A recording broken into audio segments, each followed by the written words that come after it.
Hi, and welcome to It Figures. Tonight, I am going to be reviewing Bub from Day of the Dead.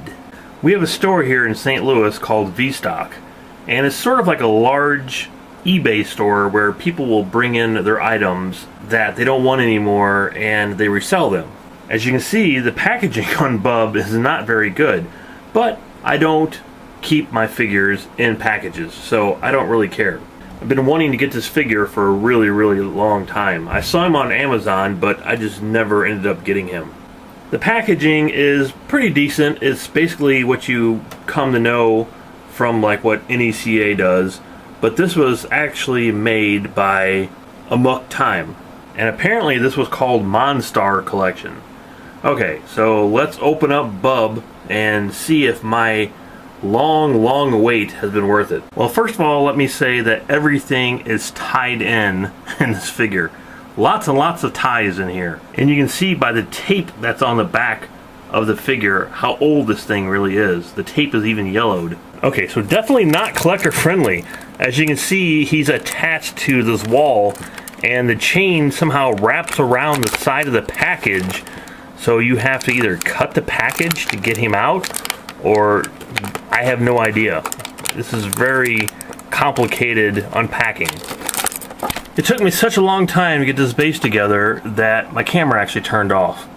I don't know if it was just the quality of the build or if it was because this figure is so old, but these did not want to go together. This did not want to go in there, and these pegs did not want to match up. So I actually spent a good 20 minutes trying to get this thing together, but eventually it finally snapped into place. So let's get right into the sculpt here. Pretty much NECA rules the sculpts nowadays. However, this one isn't too terrible. They got the shadowing down really well, because as I'm filming this, you can just see the deep shadows in his face, and it really brings out the character. I mean, there's no denying who this character is. The sculpt over the jacket is really nice. The textures here are really well done. And even the red shirt that's pulled out that has the stripes on it looks fantastic. And as you can see, he does have the collar around his neck. The clothes on Bub are actually some of the most impressive things about this figure. As you can see, his shoes, his pants are okay, but they're not as detailed as his shirt. And he does have a hole in his pants. I'm assuming that's supposed to be his dried skin. The one strange thing I can say about this figure, and I've never really seen it before, is he's attached to the wall, just like he is in a movie. However, he cannot be unattached. If you take a look at his back where the chain's attached to this loop, it's permanently attached to his back.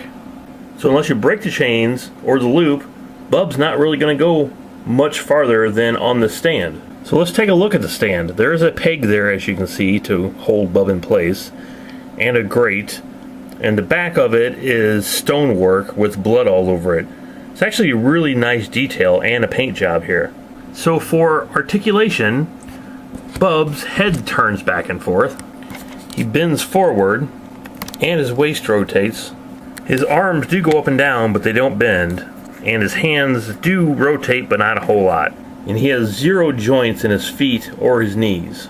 The paint on Bub is actually pretty well done. Like I said, I really like the red of his shirt, the stripes, and his shirt looks very textured and aged as well. So let's get on to the extras. First, we have a bucket full of body parts and guts, it looks like. Pretty decent paint job on the bucket with the blood spread on the sides, and the inside is really gross, which is kind of cool. Okay, one of the most bizarre things I think I've ever gotten with a figure is a razor. However, as you can see, the camera won't even focus on it because it's so small. But the razor is in the film, and it's a really cool sequence in the movie too. But I can already tell you, I lost this twice before I was even able to take a look at it for the review. So yeah, I think this will be gone really quickly when a swift breeze comes by and blows this away. Another really cool item that came with him is the tape recorder and the set of headphones that he was listening to music on. I mean, it's pretty decent detail here. It looks like a tape recorder, and it has the play and the record button on there. The headphones are also really well detailed. Finally, he comes with a gun. which again is pretty well detailed. Oh yeah, he does actually come with an extra arm that I am going to assume probably holds the gun, which his only purpose is to hold the gun. You know, you can pretty much shake it and the gun will just fall right out. But I do like the black fingernails. It's a nice touch. And as I was speaking of the razor, as you can see, Bub actually has 2 scratches from where the razor scratched him in the movie. Alright, so let's bring up the old Figometer and see how Bub stacks up.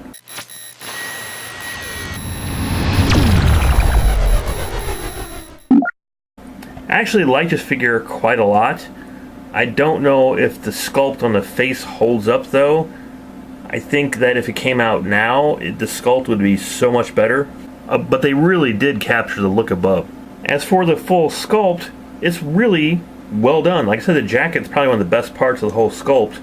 The pants are okay, there's nothing really going on there.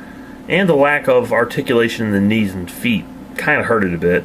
The paint job is also really well done. The extras are pretty cool, and the pose with Bub holding his hand up in the air with the headphones makes a whole lot more sense with the headphones on. However, the tape recorder itself cannot fit into either one of his hands. At least I couldn't get it in there, so I just kind of like leaned it up against his body, which is okay. Articulation is pretty good, like I said, not great. He is more or less a statue, and he's chained to a background, so articulation, I guess, really wouldn't much matter. So in all, I would have to give Bub from Day of the Dead a 5 out of 5. Really great figure. Lots of fun to actually own Bub. Comes with a bunch of extra accessories. I think the sculpt could have been slightly a bit better, but I do love the pose that he's in and the fact that he's chained to a wall you can't unchain from is pretty interesting. The bucket does serve its purpose for the razor and the gun. So I'm very, very happy to put Bub in my collection of all my horror monsters. So if you like tonight's It's Figures, please hit the subscribe button so I can see you next time.